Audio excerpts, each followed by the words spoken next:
लखनऊ में सपा अध्यक्ष अखिलेश यादव का बयान। ओम प्रकाश राजभर के बयान पर बोले, राजभर को पीडीए ने ही जिताया था, इंडिया गठबंधन मिलकर चुनाव लड़ेगा। दिल्ली में केंद्रीय राज्य मंत्री बीएल वर्मा का बयान, वोट चोरी कहकर जनता का अपमान। विपक्ष जनता का ही अपमान कर रहा, इसलिए जनता इनसे बदला ले रही है। लखनऊ में पर्यटन मंत्री जयवीर सिंह का बयान, ओडीओसी योजना से मांसाहारी व्यंजन हटाए गए। यह बिल्कुल ठीक कदम उठाया गया। हम मांसाहारी को प्रमोट नहीं करेंगे। यह मांसाहारी मुगलई जमाने का है। लखनऊ में सपा अध्यक्ष अखिलेश यादव का बयान, इलेक्शन कमीशन कुंभकर्ण से अधिक नींद सोता रहा। बंगाल में जो हुआ वो यूपी में 2022 में हुआ। पोलिंग एजेंट को मारा पीटा जाता था। वोट काटने की शिकायत हमने इलेक्शन कमीशन से की। चुनाव आयोग ने कोई कार्रवाई नहीं की। लखनऊ में मंत्री ओम प्रकाश राजभर का बयान, ममता बनर्जी हफ्तों इंतजार करती रही। अखिलेश यादव अब आएंगे तब आएंगे। अखिलेश यादव पश्चिम बंगाल नहीं गए। भयानक गर्मी में अखिलेश निकलते कहाँ हैं? पसीना निकलेगा, गर्मी लगेगी, सुबह उठना भी पड़ेगा। दोपहर में उठने के बाद ट्वीट कर देते हैं, अब बंगाल जाएंगे, एसी में बैठकर चर्चा करेंगे। शहजादों याद रखो, जनता सिंहासन पर विराजमान है। लखनऊ में सपा अध्यक्ष अखिलेश यादव ने एक्स पर किया पोस्ट, ओपी राजभर पर कसा तंज। बोले, आपने सच कहा, सही कहा, पीडीए आ रहा है। सच अपने आप निकलता है। कोहनी मारकर सच बदलने की कोशिश ना करें। मन से ये भी पीडीए के ही हैं, बस अपने लालच के मारे हैं। प्रयागराज में रक्षा त्रिवेणी संगम की थीम पर हुआ कार्यक्रम, नॉर्थ टेक सिंपोजियम 2026 का समापन समारोह। सशस्त्र बलों का महासंगम है रक्षा त्रिवेणी संगम। कार्यक्रम में सैन्य अफसर, डिफेंस एक्सपर्ट शामिल हुए। नई तकनीक, हाईटेक उपकरण का प्रदर्शन किया। करुणा ही हम लोगों का स्वभाव है। 2017 से पहले यूपी में अव्यवस्था थी। हम जीरो टॉलरेंस नीति के साथ काम कर रहे हैं। हमने कानून का राज स्थापित किया। हमारे पास सबसे ज्यादा एक्सप्रेस वे। आज हर कोई यूपी में निवेश करना चाहता है। आज गुंडा माफिया यूपी में हावी नहीं। जिसने गुंडई की उसे परिणाम भी पता है। यूपी में जो अराजकता थी वो अब नहीं है। 2017 के बाद से यूपी की तस्वीर बदली। चेन्नई में सियासी हलचल तेज। टीवीके प्रमुख विजय थलापति लोक भवन पहुंचे। सरकार बनाने का दावा पेश करेंगे टीवीके प्रमुख। समर्थकों में उत्साह, सुरक्षा के कड़े इंतजाम। दिल्ली में बसपा प्रमुख मायावती की अहम बैठक। यूपी विधानसभा चुनाव को लेकर मंथन जारी। मंडल कोऑर्डिनेटर्स के साथ हो रही बैठक। यूपी के सभी जिला अध्यक्ष भी मौजूद।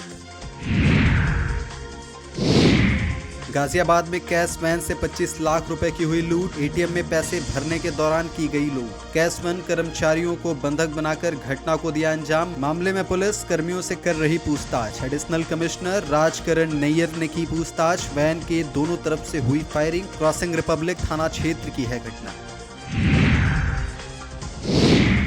सिद्धार्थनगर में प्रैक्टिकल के नाम पर वसूली का आरोप। एमए फाइनल की छात्राओं से रुपए मांगे गए। छात्राओं से परीक्षा के दौरान 2000 रुपए की मांग। पैसे न देने पर प्राचार्य ने परीक्षा से किया बाहर। अब्दुल कलाम आजाद इंस्टीट्यूट महाविद्यालय का मामला।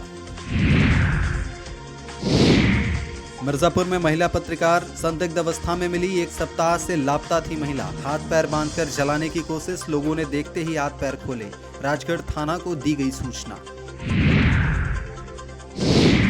पीलीभीत में शराब पीकर शादी में जमकर हंगामा। मारपीट का वीडियो सीसीटीवी कैमरे में कैद। भीड़ ने लोगों को दौड़ा दौड़ा कर पीटा। लड़की पक्ष के 10 नामजद लोगों पर केस। साथ ही 15 अज्ञात के खिलाफ भी केस दर्ज किया गया। कई गंभीर रूप से घायल, अस्पताल में भर्ती।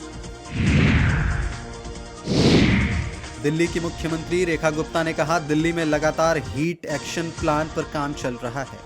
आज दिल्ली सरकार ने अपना हीट एक्शन प्लान जारी किया है। इस पर एक किताब भी जारी की जाएगी। 13 जिलों के लिए 13 गाड़ियां रवाना की गई हैं, जो इस हीट के साथ जंग करेगी। चौक चौराहों पर खड़े लोगों को गर्मी से बचाने के लिए कैप और गमछे बांटे जाएंगे। इससे उन्हें गर्मी से राहत मिलेगी। दिल्ली के लोगों के स्वास्थ्य को लेकर दिल्ली सरकार लगातार काम कर रही है। दिल्ली का प्रत्येक नागरिक अपना ध्यान रखे। दिल्ली सरकार उनके साथ खड़ी है। आरजेडी नेता मृत्युंजय तिवारी ने कहा, ममता दीदी गुस्से में हैं। ममता दीदी को बंगाल की जनता ने वोट दिया, लेकिन सत्ता भाजपा को मिल गई। इससे वे आक्रोशित हैं। ममता दीदी पूरी मजबूती के साथ भाजपा के खिलाफ चुनाव लड़ी हैं। अगर गलत चीजों का पुरजोर तरीके से प्रतिकार नहीं किया जाएगा तो फिर लोकतंत्र का क्या मतलब है। SIR के माध्यम से हर जगह यह खेल रचा जा रहा है। इंडिया गठबंधन मजबूती से ममता दीदी के साथ खड़ी है।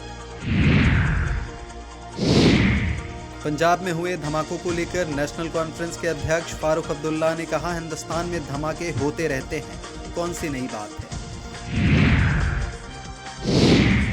समाजवादी पार्टी के सांसद अवधेश प्रसाद ने ममता बनर्जी को लेकर कहा, ममता बनर्जी हारी नहीं है, हराई गई है। यह चुनाव और इससे पहले उत्तर प्रदेश में जो उपचुनाव हुआ था वह चुनाव नहीं था, वह सीधे सीधे लोकतंत्र पर डकैती थी। इतिहासकार लिखेंगे कि मर्यादा पुरुषोत्तम राम की नगरी अयोध्या के मिल्कीपुर में लोकतंत्र की डकैती हुई है। यही काम पश्चिम बंगाल में हुआ। उनके साथ मतदाताओं की भारी भीड़, भारी बहुमत है। आज पूरे देश में लोकनायक जयप्रकाश नारायण द्वारा छेड़े गए आंदोलन की जरूरत है, तभी इस देश में लोकतंत्र और संविधान बचेगा। मुझे खुशी है कि इसी मकसद के साथ इंडिया गठबंधन बना है। मकसद बहुत बड़ा है। इंडिया गठबंधन देशवासी ममता बनर्जी के साथ है। RJD सांसद मनोज कुमार झा ने पश्चिम बंगाल की मुख्यमंत्री ममता बनर्जी के इस्तीफे से इनकार करने पर कहा, उन्होंने कहा था कि मैं हारी नहीं, हराई गई। उन्होंने चुनाव आयोग की बात की थी और उन्होंने यह भी कहा था कि भाजपा से मेरी कोई लड़ाई नहीं थी। वे कई बार मुख्यमंत्री रह चुकी हैं, उन्हें लोकतांत्रिक प्रक्रिया के बारे में पता है। असम के मुख्यमंत्री पद से इस्तीफा देने के बाद हिमंत बिस्वा शर्मा ने कहा, आज मैंने और मेरे मंत्रियों ने लोकतांत्रिक परंपराओं का पालन करते हुए अपने त्यागपत्र राज्यपाल के समक्ष प्रस्तुत किए। मैंने राज्यपाल को विधानसभा भंग करने का परामर्श भी दिया है। हमारा त्यागपत्र राज्यपाल महोदय ने स्वीकार किया है। उन्होंने असम विधानसभा को भंग कर दिया है। राज्यपाल महोदय ने हमें निर्देश दिए हैं कि जब तक नए मुख्यमंत्री नहीं नियुक्त किए जाते तब तक मैं केयरटेकर मुख्यमंत्री के तौर पर काम करूंगा। उत्तर प्रदेश सरकार में मंत्री दानिश आजाद अंसारी ने पश्चिम बंगाल की मुख्यमंत्री ममता बनर्जी के इस्तीफे से इनकार करने पर कहा, पश्चिम बंगाल में जिस तरह लोकतंत्र की जीत हुई है, इस जीत की गूंज भारत ही नहीं दुनिया में गूंज रही है। ऐसे में ममता बनर्जी का नकारात्मक रवैया उनकी राजनीतिक हताशा को दिखाता है। जनता के जनादेश का अपमान वे लगातार कर रही हैं। पश्चिम बंगाल की जनता ने जो जनादेश दिया है उसका उन्हें सम्मान करना चाहिए, लेकिन न तो उन्होंने कभी संविधान का आदर किया और न ही लोकतंत्र का सम्मान किया है।